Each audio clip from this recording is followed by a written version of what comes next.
Hóa rốn ấy.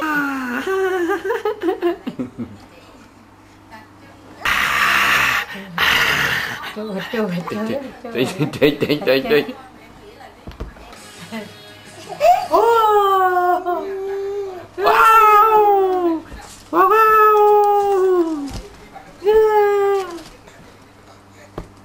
Thích lắm, nhảy cái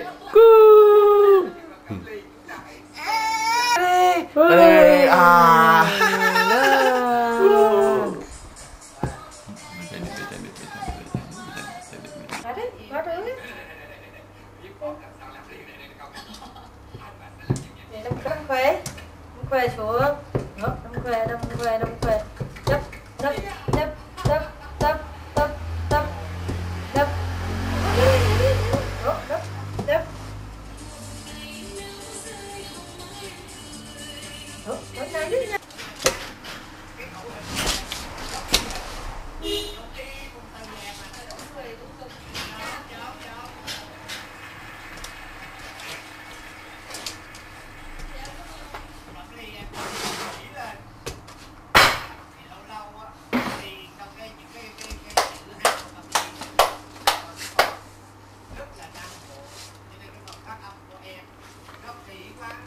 thả.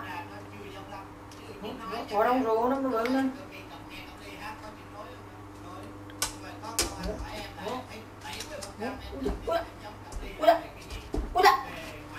Nó còn nó đọc cái.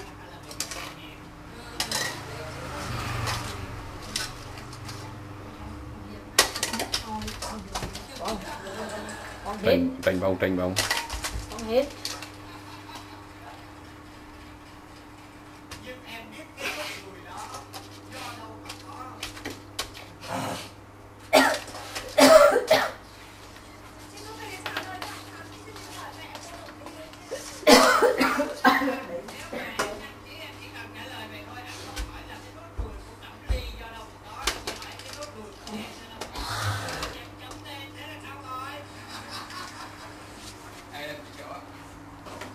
Và quý vị có thể bình chọn cho các thí sinh của chúng tôi quý vị yêu thích theo phương pháp như sau: GMTQ, khoảng cách II và gửi 6389.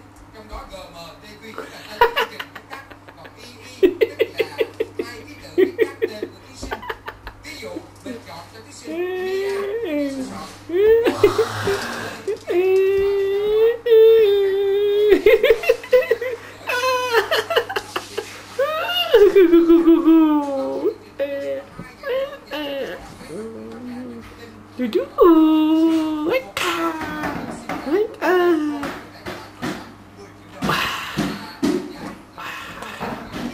mua đó, em mua đó. Hả?